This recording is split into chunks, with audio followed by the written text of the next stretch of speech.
Welcome Inside the Dugout, powered by CubaDugout.com, your source for discovering Cuban baseball. Welcome Inside the Dugout with CubaDugout.com. I'm Phil Seelig of Cuba Dugout, and today I've got a special guest, Yusuf Diaz, one of the driving forces behind Pelota Cubana blog. You need to check them out, but more importantly, you need to check out his recent book, MLB Stories, Cuban Baseball, and My Love for the Game. So, welcome Yusuf. We'll get in that in a little bit. Hello, Phil. But first, introduce yourself and tell people what Pelota Cubana is about. How you doing, folks? Hey, Phil. The Pelota Cubana is basically a Spanish language blog that focuses on Cuban baseball all over the world. Not only Major League, not only Japan League, Korean League. It focuses wherever a Cuban player plays. We cover that. We have articles. We have interviews. We also write historic articles, like stuff that happened back in the past. This blog was founded, or page now, we're not a blog anymore, was founded by myself and my partner, Giordano Carmona. Basically, how the blog started, one day my ex-wife caught me arguing on Facebook with some of your well-known writers, which I refuse to name, but I was eating their lunch because we were debating. She was like, why don't you do this? Why don't you take this to another level? Start a page or a blog. So I started the blog, and then along the way, I was using some of Giordano's information. I was actually stealing information from Giordano. That's how Giordano and I meet. So we met, we know, and we hit it off, man. And Giordano is not only my partner in the business, but he's my brother, man. He's my brother. And everything we do, it seems like that. Whatever we do, it seems to come out right. But the inspiration for the book now was Francis. Francis wrote a heck of a book. Francis wrote Romero, and his book, seeing him, what he went through, and how he wrote the book, gave me inspiration to write it, man. Francis is a hell of a writer. And when they ask me who's the top authority on Cuban baseball, I would have to say it's him. And for those who don't know, check out, and I'll put all of the links, and you'll see that on the screen.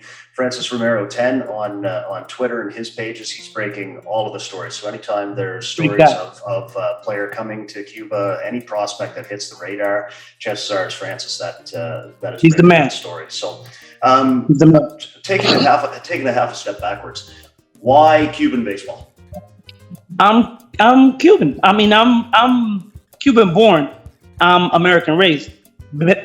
For us Cubans, baseball is in our blood. But I've always watched MLB baseball growing up in this country.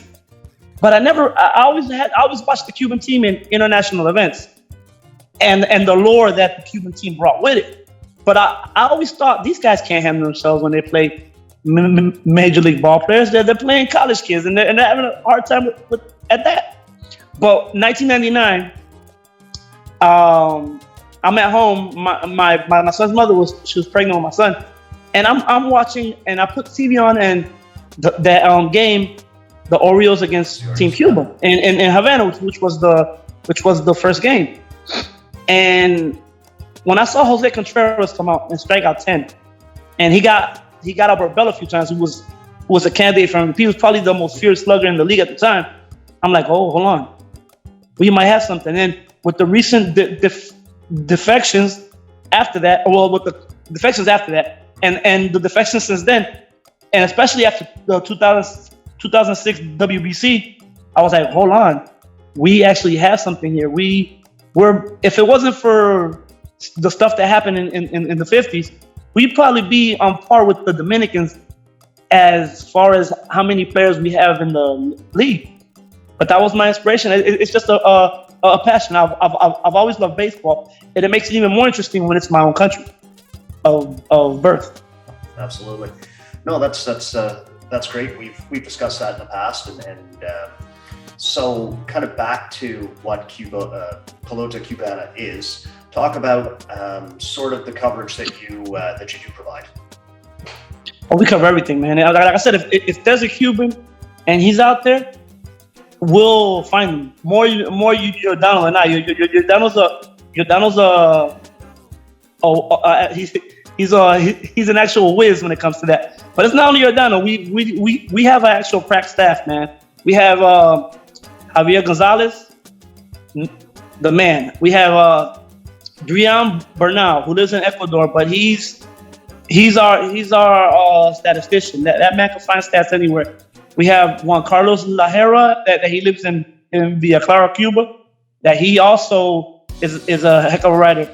And we have Raul Hernandez Lima, who's unofficially, yes. He's what we consider he edits everything to make it sound good. And we also have a girl that she's in the Dominican Republic named Beth Martinez. And we incorporated a new guy. His name is Alejandro Puerto, who's a beast of a writer, who's in Lehigh Acres, Florida. But it's not only Giordano and I.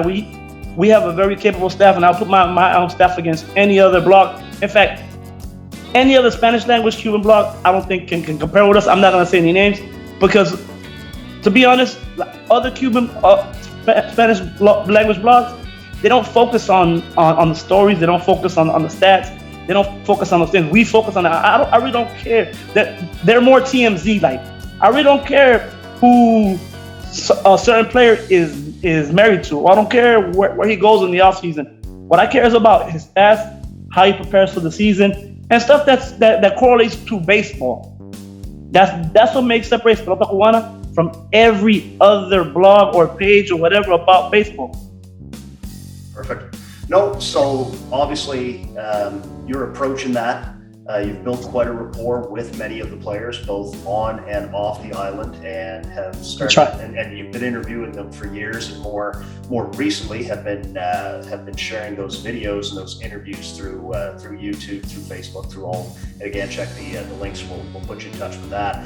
But yes, sir. That takes us to the real reason why we're here today, and that's the book that you recently released. And similarly, we'll show you where you can go and buy that, and everybody should rush out and get that. And I'll just say personally, honored to have one of my photos appear in the book, but also have been using this for some of my own writing and increasingly looking to incorporate some of the stories.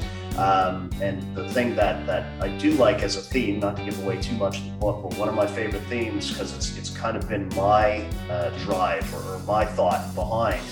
As complex as Cuba is, the politics behind that the players that do leave still in their heart wish that they could come back and play for Cuba. The number of people that kind of express that sentiment, I look at that and say it confirms a lot of what I feel and what I see for the time that I spent down there. So, but enough about me on that side. So walk us through your inspiration for the book, how you put it together, and kind of what you think people will get out of reading it. Well, it's actually put together by Giordano and I. So those interviews we conducted those interviews together.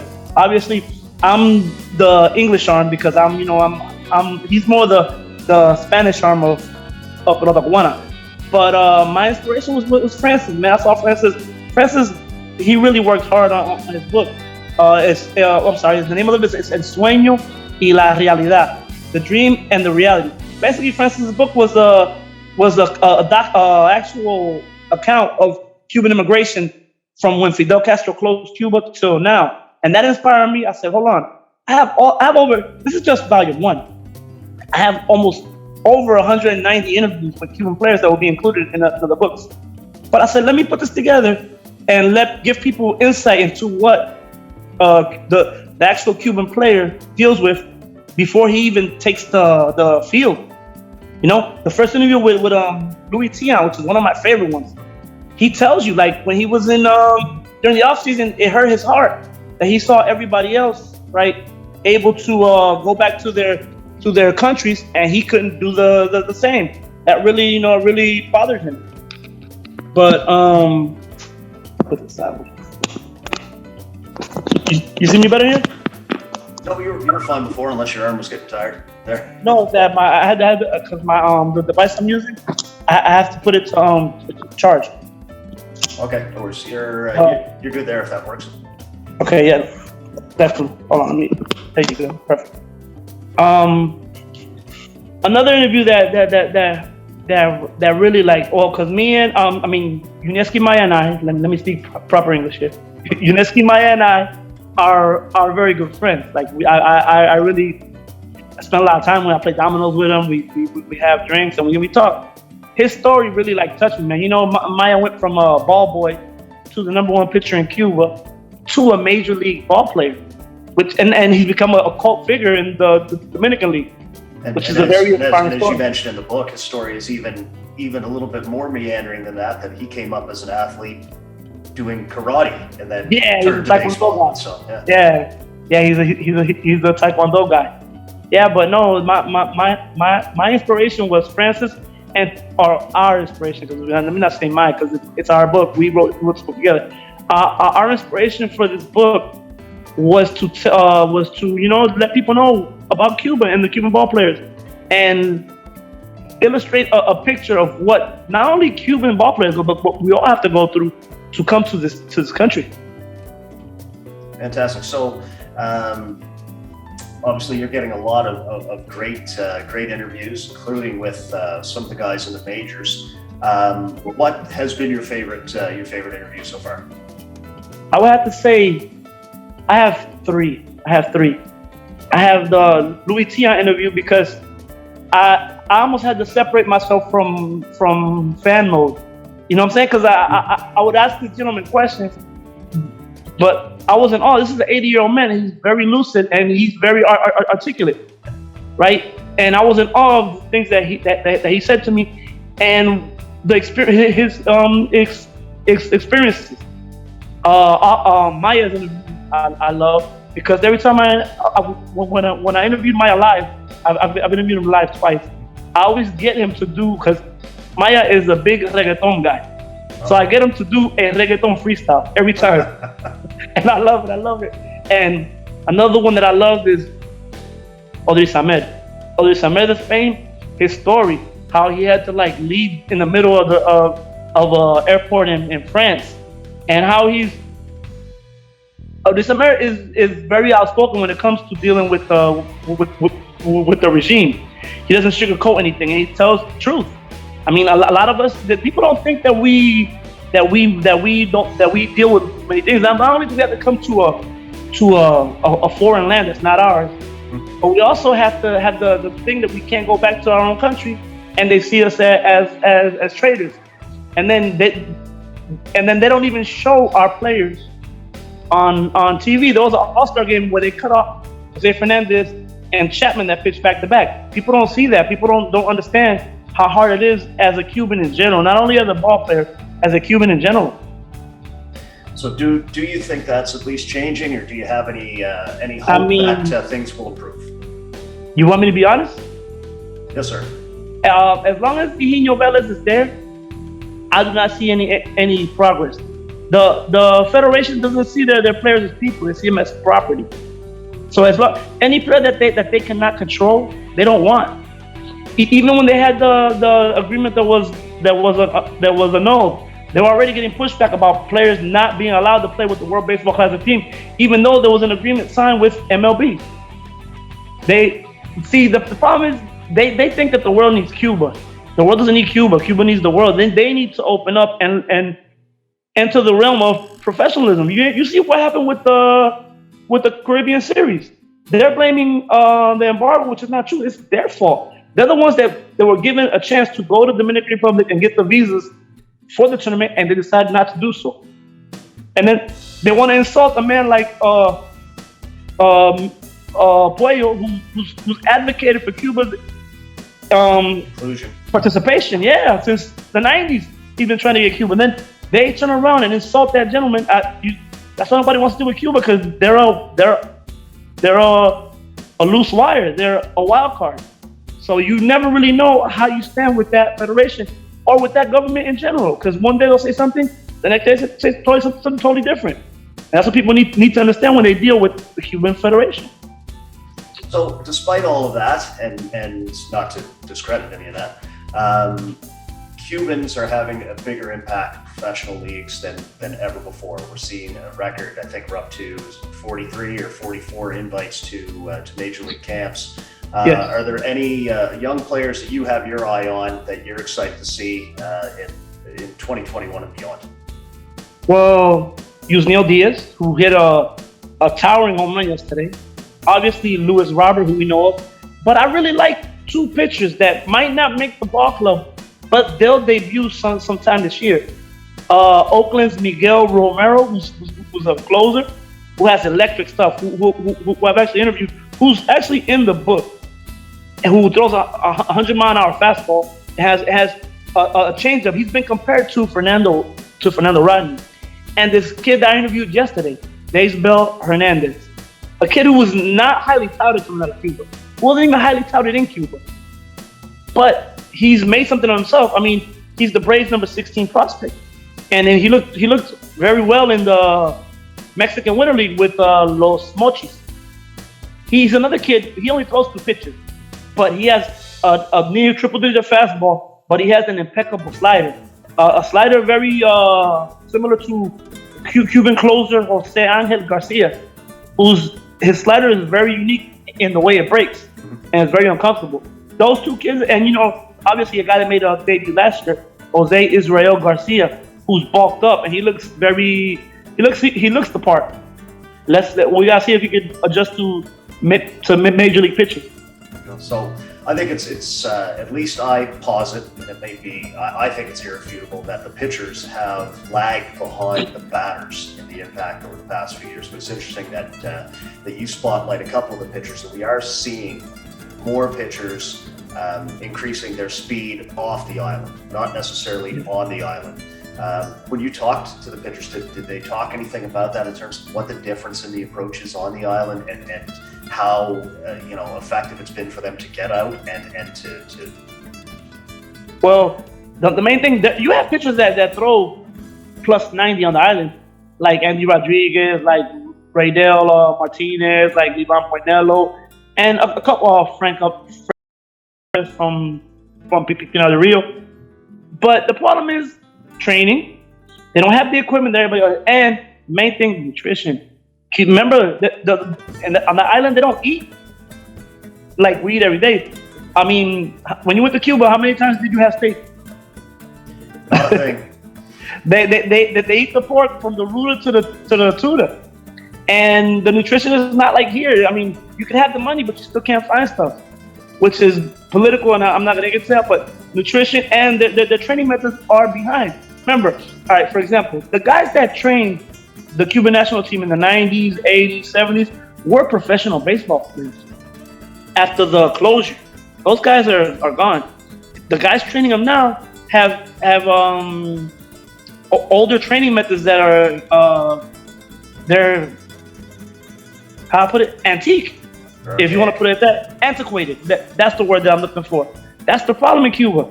They look at the, and I'm gonna give you a prime example. Yariel Rodriguez. Before he went to Japan, he threw 95, 96 miles an hour, but I saw him in North Carolina 2019. He wasn't striking anybody out. But he goes to Japan, and they made him into a pitcher. Have you seen that kid now? You see a difference? It's like night and day. He's a top flight starter now. He's a major league starter now.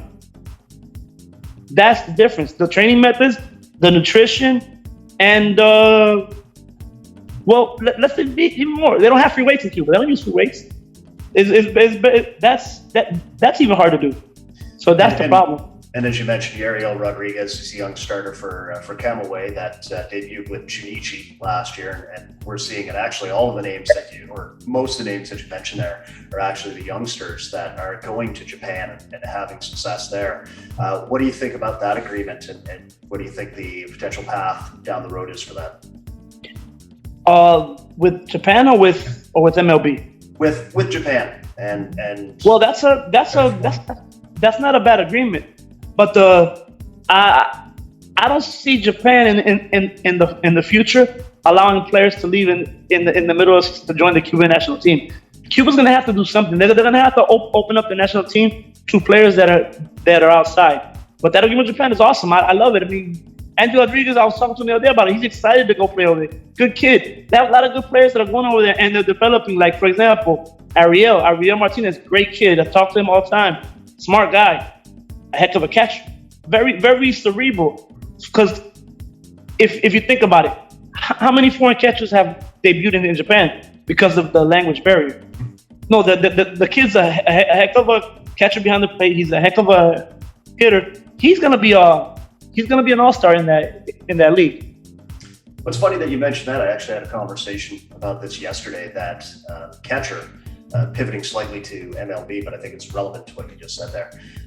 Catcher is the most underrepresented position by Cubans in MLB, and it actually kind of surprises me, for the sake that we've got personal friends that are catchers in the league down there. Not to say that they necessarily were of complete MLB caliber, but their defense is. Just curious if you have any insight or any thoughts on why it seems like that might be, or if you think that's the case. Well, the catchers seem to lag. It's because, truthfully, how many catchers have left Cuba? Not much. I mean, with the signing of this kid who's supposed to be the top catcher in the international signing class, Edgar Joel Quero. He's 16. They might develop him into a catcher. I mean, if Ariel would come over, I think he would be in the majors. Frank during his time would definitely. Frank maybe not hitting, but the way Frank calls the game and his defense behind the plate, Frank was a major league style catcher. Frank, I mean, truthfully, like every time I make a team for a tournament, I always include Frank, because Frank's value is not really with the bat, even though he's very opportunistic, as we've seen in tournaments with his bat. Frank's team's ERA is about 2 runs lower when you have Frank behind the plate. Like I said, Frank is also a very cerebral catcher, very smart guy. I wouldn't doubt in the future if Frank becomes a manager in Cuba or somewhere else, because he can do that. Definitely think his way through the game, and I agree.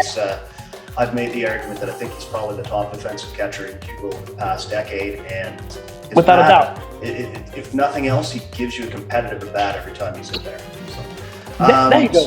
So maybe let's go back in time a little bit more, or back to some of. Well, actually, so what's your favorite Cuban team on the island? Well, Santiago, because my whole family, me being born in Havana, and I have family all over the island, but the majority of my immediate family is in Havana, and they're all Industriales fans, and I really dislike Industriales.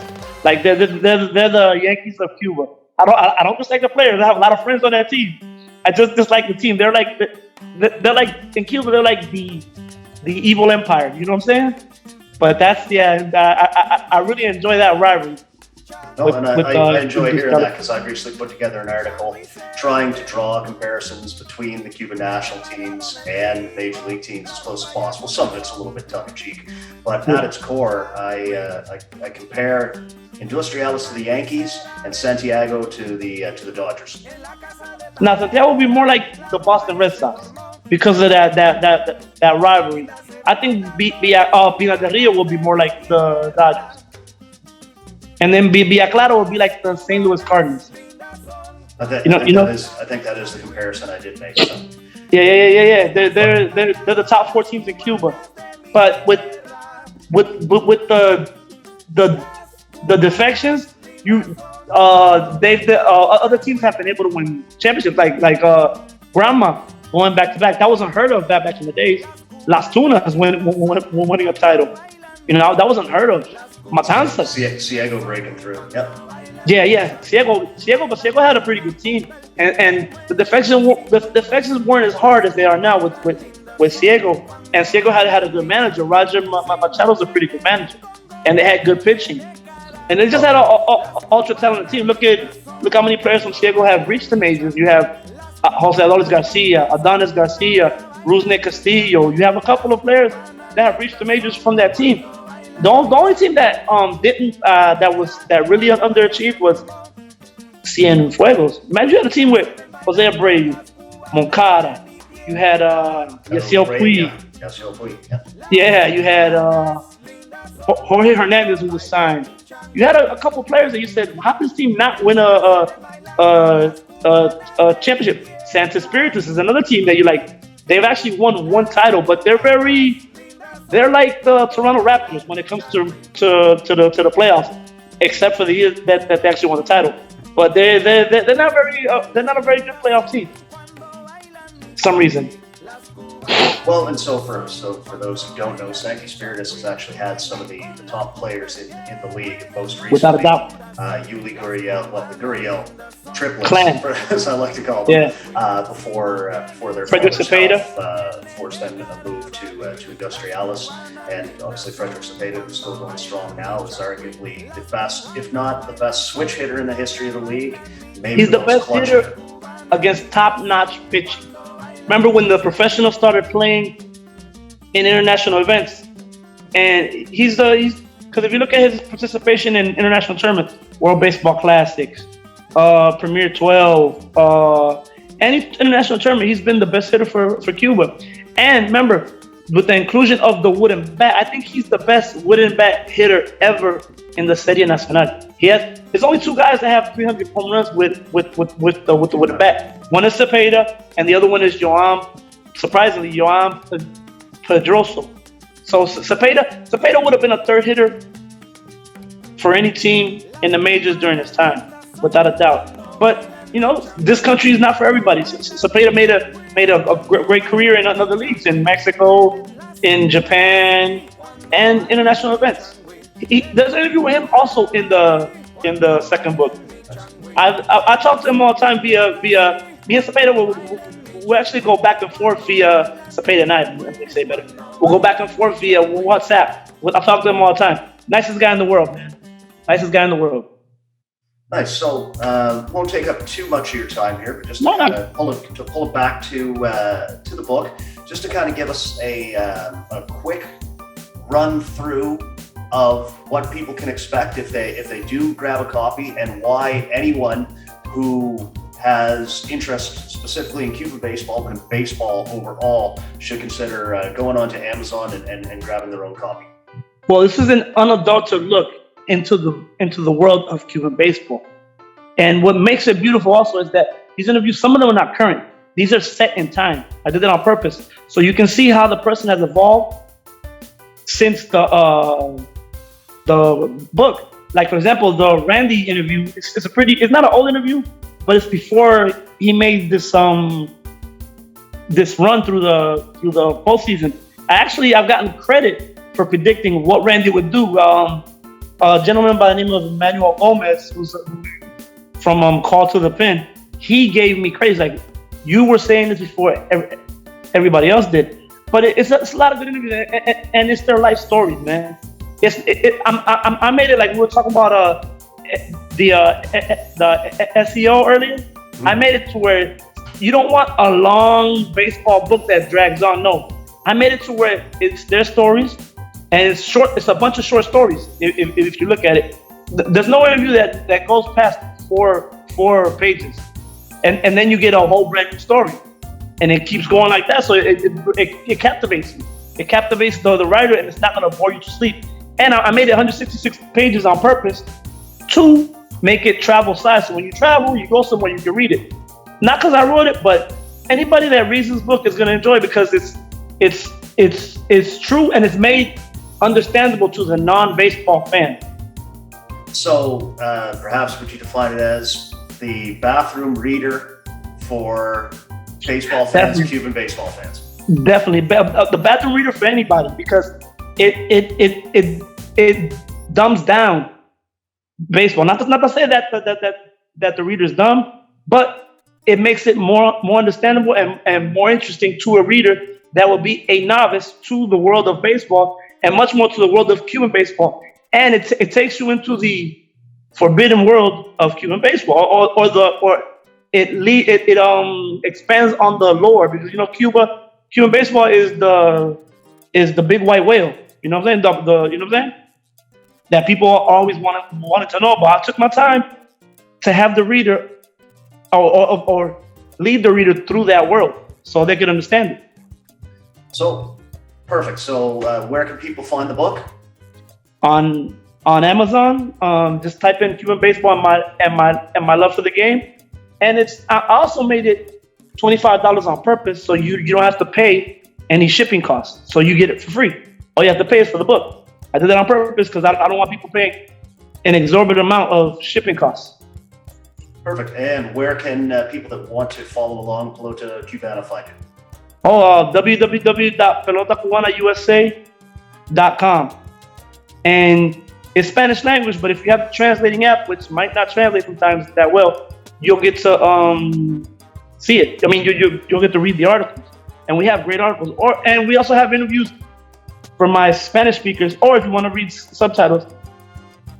Just about every interview that we have in the book, we have on YouTube at at Pelota Cubana USA, our YouTube channel. We had a live interview last night with, like I said, Desdo Hernandez. We have a live interview with Luis Tian. We have a live interview with Raisel Iglesias, Odrissa Merida Spain, Diane Viciero, Yunieski Maya, the one famous freestyle interview where he freestyles at the end. We have a bunch of good interviews that you'll enjoy. We actually take our craft seriously. Like I said, we're not TMZ like some other people. We want to actually do it. Well, we do a professional job because we are professionals and we're dedicated to our craft. We want to give you the best insight when it comes to Cuban players possible. That's our goal. Perfect. So, and actually, I'm on a push myself to get to my first 1,000 viewers on YouTube, as I'm sure you guys are as well. So I invite everyone to go to the page and check it out. That's why YouTube is a little bit quirky, and I saw that you stumbled with what the title is, because unfortunately they won't allow you to market it as Pelota Cubana on YouTube until that point. So go find their page. I'll put the links up above and down below. Great talking with you today. And, always, my brother. Always. Everybody, rush out and buy that book. So. And we'll probably meet up sometime during the year in spring training or somewhere. But I have to do a Spanish interview with you because you're Canada's top expert on Cuban baseball. So we actually have to let people know that about you, because you know a lot of stuff that the average English speaker would not know about Cuban baseball. Yeah, and I appreciate hearing that, and I think you said earlier, and I think my goal is the same, is to help as many people experience the game, understand it, and where my perspective is, a little bit unique, and hopefully the skills that I have telling it with photo and video is making it easier for people, and longer term, that I want to see where you guys continue to grow and skyrocket, and I want to see all of us doing this. Basically, yeah, I definitely want to see you grow. And any way that we could always help, Bill, it's all love. We want to see you grow too, because like I always tell people, you're a very talented guy when it comes to video, pictures, and even writing. I've read some of the writing for your new spot, and you're dead on. You're dead on. You don't like some people are. I want to make this word.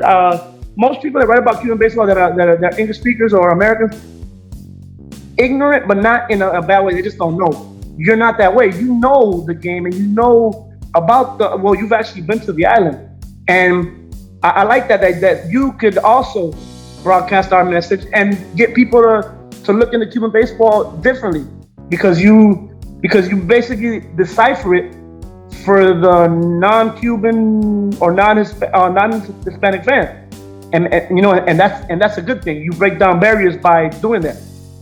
Oh, perfect. I love hearing that, and it's definitely one of my goals is to always try and be authentic, and I think I agree that a lot of the message before, it's the stories can be recycled.